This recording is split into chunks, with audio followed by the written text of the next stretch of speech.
வணக்கம் நண்பர்களே. இன்னைய வீடியோ ஒரு ஹேங்கிங் பிளான்ட் வளர்ப்பு பற்றினது தான். அந்த செடி நம்மள பலரும் பார்த்துருக்க வாய்ப்பில்லை. ஒரு வித்தியாசமான இலைகளும் வடிவமைப்பும் கொண்ட ஒரு அழகான ஹேங்கிங் செடி தான் இன்னைய வீடியோவில். அதோட டீட்டெயில்ஸ், எப்படி அதை க்ரோ பண்ணுறது, அதை எப்படி ப்ரொபகேட் பண்ணுறது, அதோட மண் கலவை என்னன்ற ஃபுல் டீட்டெயில்ஸ் தான் இந்த வீடியோவில் பார்க்க போகிறோம். வாங்க வீடியோக்குள்ளே போகலாம். இந்த செடியோட பேர் பேஸ்கெட் பிளான்ட்னு காமனாக சொல்லுவாங்க. ஆனால் இதோட அறிவியல் பேர் callisia ஃப்ராக்ரன்ஸ். அந்த பேர்லேயே ஃப்ராக்ரன்ஸ் இருக்கனால என்னன்னு தெரியல, இதோட இலைகளுக்குமே ஒரு நல்ல ஸ்மெல் இருக்குது. நல்ல ஒரு மெடிசினல் பிளான்ட்டு, அதே சமயம் காற்றை சுத்தப்படுத்தக்கூடிய ஒரு பெஸ்ட் ஏர் பியூரிஃபையிங் பிளான்ட்டும் கூட. இன்ச் பிளான்ட்டு, செயின் பிளான்ட்னு கூட இந்த செடிக்கு வேறு வேறு பேர்கள் இருக்குது. ஹேங் பண்ணி விடுறதுக்கு ரொம்ப ரொம்ப அருமையான செடி. இதிலிருந்து அந்த குட்டிகள் தொங்குது பார்த்தீங்களா, அதுதான் இதோட ஸ்பெஷாலிட்டியேமோ. அந்த செடியிலிருந்தே இப்படி நீளமாக அதுலேருந்து நிறைய பப்ஸ் வெளியில் வரும். இந்த செடியில் பூக்கள் கூட பூக்கும். அந்த ஒவ்வொரு எட்ஜிலேருந்தும் பப்ஸ் வருது பார்த்தீங்களா, அது ரொம்ப லாங்காக கீழே கிட்டத்தட்ட 2 அடி 3 அடி வரைக்கும் கீழே வரைக்கும் தொங்குன்னு சொல்லுவாங்க. என்னோட செடி இப்போ தான் ஒரு 1 அடி 1.5 அடி ஹைட்டுக்கு தான் இருக்குது. இன்னும் நல்லா மெச்சூர்ட் ஆன பிறகு அந்த எட்ஜில் ஒரு பூக்கள் பூக்கும். இந்த படத்தில் கொடுத்துருக்கேன் பார்த்தீங்களா, இந்த மாதிரி இதில் பூக்கள் கூட பூக்கும். இதோடைய பூக்களும் இலைகளுமே எடிபிள் தான். மேலை நாடுகளில் உணவுகளில் கூட இந்த இலைகளை பயன்படுத்துகிறதா சொல்கிறாங்க. இந்த இலைகளுக்கு மருத்துவ குணம் இருக்குன்னு சொன்னேன் இல்லையா.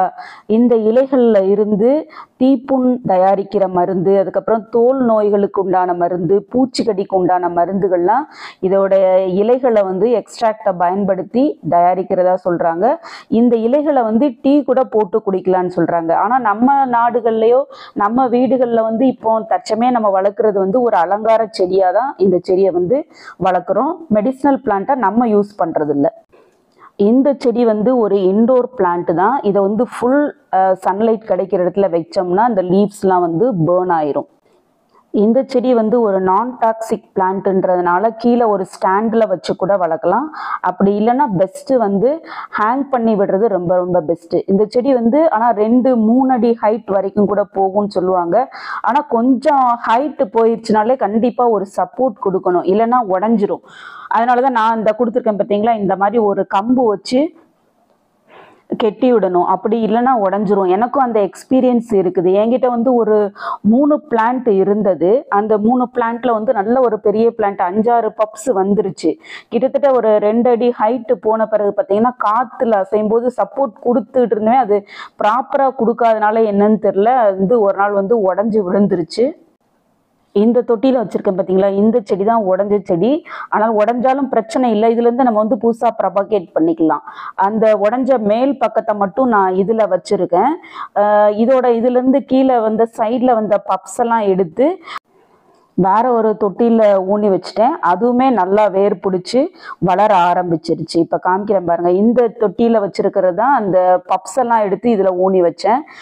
இதில் ஒரு 3 பிளான்ட்டு, இன்னொரு தொட்டியில் ஒரு 3 பிளான்ட் வச்சேன். எல்லாமே நல்லா வேர் பிடிச்சி அழகா வளர ஆரம்பிச்சிருச்சு. இந்த பேஸ்கெட் பிளான்ட்டு பொறுத்த மட்டும் நம்மளுக்கு 1 டைம் வாங்கினா போதும். நல்ல ஒரு ஹார்டி பிளான்ட் தான். இதுலேருந்தே நம்ம புது புது செடிகளை உருவாக்கிட்டே இருக்கலாம். இதுலேயுமே 2-3 வெரைட்டிஸ் வருது. இது ஒரு டார்க் க்ரீன் வெரைட்டி. இதுதான் உடஞ்சிருச்சு. இதில் ஒரு லைட் க்ரீன், அதுக்கப்புறம் வேரிகேட்டட். இந்த எல்லோ கலர் தொட்டியில் இருக்கிறது வேரிகேட்டட் வெரைட்டின்னு சொல்லுவாங்க. அந்த வேரிகேட்டட்னா என்னென்னா அதில் ஒரு லைன்ஸ் வரும். டக்குன்னு பார்த்தோம்னா நம்மளால கண்டுபிடிக்க முடியாது. நல்லா க்ளோஸ்அப்பில் பார்க்கும்போது அதோட வேரியேஷன்ஸ் நம்மளால ஐடென்டிஃபை பண்ண முடியும்.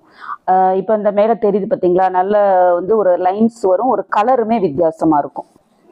இந்த பேஸ்கெட் பிளான்ட்டு நடுறதுக்கு ஏற்ற மண் கலவைனா 2 பங்கு தோட்டத்து மண், 1 பங்கு தொழு உரம், 1 பங்கு கொக்கோபீட், கொஞ்சமாக வேப்பம் புண்ணாக்கு, அப்படி இல்லைன்னா சாஃப்ட் ஃபஞ்சிசைடு பவுடர். இத்தனையும் கலந்த கலவையில் தான் நான் இந்த செடியை வச்சுருக்கேன். ரொம்ப நல்லாவே வளருது.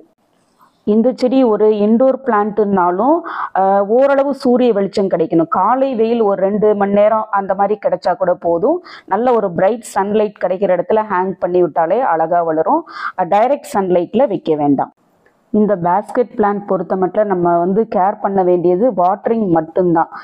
வாட்டரிங் நல்லா மேல் மண்ணு காஞ்ச பிறகு 3 நாளைக்கு ஒரு தடவை தண்ணி ஊற்றினா கூட இந்த செடி அழகாக வளரும். ஓவர் வாட்டரிங் பண்ணோம்னா ஈஸியாக இந்த செடி அழுகிரும். ஃபெர்டிலைசர்னால் இதுக்கு அதிகப்படியான ஃபெர்டிலைசர் தேவையில்லை. பேலன்ஸ்டு என்பிகே 19-19-19 1 லிட்டர் தண்ணியில் 1 கிராம் எடுத்து நல்லா மிக்ஸ் பண்ணி இலைகள் மேலேயும் ட்ரென்ச் ஆகும், அதாவது அடியில் அந்த வேர் பகுதியிலையும் மூட்டு பகுதியிலையும் ஊற்றி விட்டாலே போதும். 2-3 மாதத்துக்கு ஒரு தடவை கொடுத்தாலே போதும். பூச்சி தாக்குதல் இதுக்கு மற்ற செம்பருத்தி செடிகளில் இருந்து அந்த மாவு பூச்சி இதில் அட்டாக் பண்ணுறதுக்கு வாய்ப்பு இருக்குது. அதுக்கு வேப்பெண்ணெய் கரைசலே போதுமானது. 1 கிராம் அதாவது 1 ml 1 லிட்டர் தண்ணியில் மிக்ஸ் பண்ணி ஸ்ப்ரே கேனில் ஊற்றி நல்லா ஸ்ப்ரே பண்ணி விட்டாலே போதும். இந்த செடி லோக்கல் நர்சரிஸ்லேயும் கிடைக்கும், இல்லைன்னா ஆன்லைனில் கூட பார்த்து வாங்கிக்கலாம். விலை ரொம்ப ரொம்ப கம்மி தான். 25 ரூபீஸ்லேருந்து 50 ரூபீஸ்க்குள்ளே தான் இருக்கும். அப்படிலாம் ஃப்ரெண்ட்ஸ் வீடுகளில் இருந்ததுன்னா ஒரு பப்ஸ் கட்டிங் வாங்கிட்டு நம்ம வீட்டில் வச்சு நம்ம ஈஸியாக வளர்க்கலாம். இந்த basket plant easy care low maintenance செடி தான். பிகினர்ஸ்லாம் ஒரு நல்ல ஹேங்கிங் பிளான்ட்டு வீட்டு முன்னாடி தொங்க விட்டால் அழகாக இருக்குமே அப்படின்னு நினைக்கிறவங்க இந்த பேஸ்கெட் பிளான்ட்டை சூஸ் பண்ணி ஹேங் பண்ணி விடலாம். சரி நண்பர்களே, இந்த ஹேங்கிங் பேஸ்கெட் பிளான்ட் வளர்ப்பு பற்றின டிப்ஸு டீட்டெயில்ஸ்லாம் உங்களுக்கு பிடிச்சிருந்ததுன்னா மறக்காமல் என்னோட சேனலை சப்ஸ்கிரைப் பண்ணி பெல் ஐக்கானையும் எனேபிள் பண்ணுங்கள். மீண்டும் அடுத்த வீடியோவில் வேறொரு செடியை பற்றிய பதிவுடன் உங்களை சந்திக்கிறேன். அது வரைக்கும் பை நண்பர்களே.